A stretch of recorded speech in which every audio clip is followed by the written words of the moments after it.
Hey guys, Jack here. Just wanted to go over the changes that are now officially announced for next Tuesday. Can't wait to see these changes take effect in Wild, and I'm going to talk about how I think they're going to affect the meta and also what they are. Don't forget to like, subscribe, and hit the bell, and catch me every single night at midnight PST on Twitch. If you'd like any of the deck lists I reference in this video, then you can find them in my Discord, and all my links are in the description.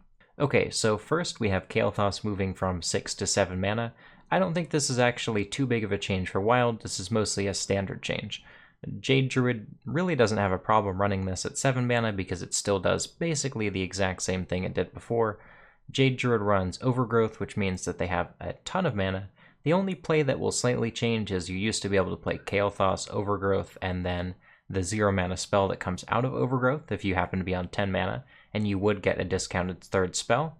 Now you can't do that anymore, but that doesn't mean that Kael'thas isn't good. It still has basically the exact same effect, and at 7 mana, totally playable in Druid, so you'll still be seeing this guy in Wild. Next is Bad Luck Albatross from 3 to 4 mana. Now this is a huge change. Albatross is a very good card in Wild. It sees play in a lot of aggro decks, and after this, it's just totally dead. At 4 mana, it's not playable in even decks, it's not playable in aggro decks, and it's not playable in any cube variants, so it's just not going to see any play. Clearly it had too high of a power level in Standard, and I really liked the position that it had in the meta in Wild, but this is definitely a big buff to Highlander decks.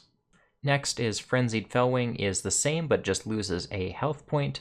I think in general a lot of decks in Wild didn't really want to run this card, but if you want to explode on board early with a neutral package, that's the best way to do it. I think this is a sensible change, though it probably won't change too terribly much. The decks that really need to explode on board like that will probably still run this card, and it does get a little bit of protection due to the Sacrificial Pact change that we'll talk about upcoming. Now Demon Hunter gets 3 changes. One is Altruist goes up a mana and is now a 4/2. This is clearly very bad for Demon Hunter in Wild because Odd is pretty much the only variant that sees play right now. It doesn't really see play in Odd Demon Hunter as is, so this is not a massive change, but probably a fair change from what I've seen it do in Standard. Battle Fiend, this is probably the biggest change. It's going from a 1 mana 2/2 to a 1 mana 1/2.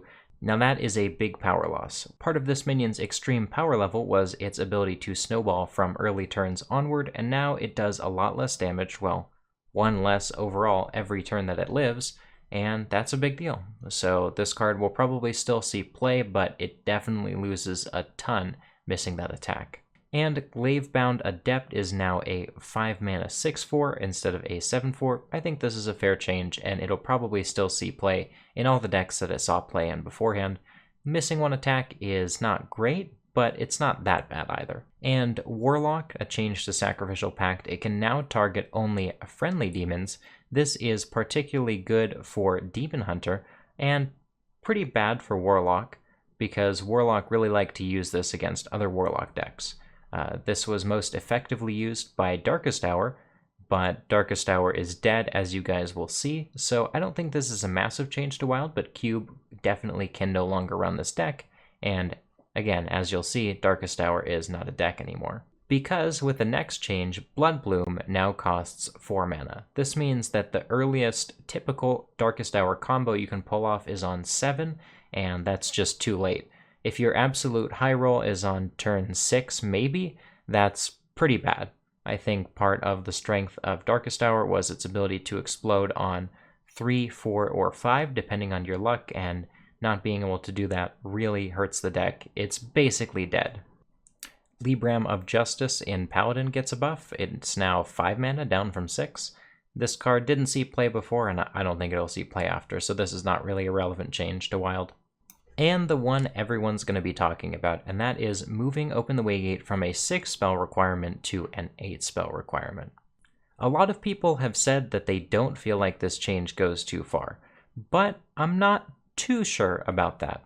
I think in general this is probably a little bit too weak of a change compared to what I would have done, but it doesn't mean that the deck is still as good as before. I actually did some testing on stream last night, and I found that in only about maybe a third to a quarter of my games did the change actually matter. In all the other games, I would have been able to play the quest on the exact same turn that I played the quest before, but That small minority of games where it does affect things, well, that affects things. If you can't play the quest to gain a bunch of tempo against aggro decks, you lose a little bit of percentage against a lot of decks that you probably should have lost to begin with.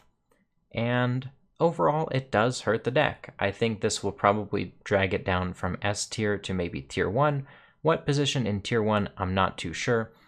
But I would say for all the people who are up in arms about this lack of change, I would say wait and see how it plays before complaining. In general, I am happy that Blizzard is making changes, and I would rather they make a small change rather than no changes whatsoever. So let's see how this is, and if more changes are needed, then we can cross that bridge when we come to it. That should cover just about everything, guys. Thanks for watching, and if you have any questions, please leave them in the comments. Thanks, guys, and I'll see you on ladder.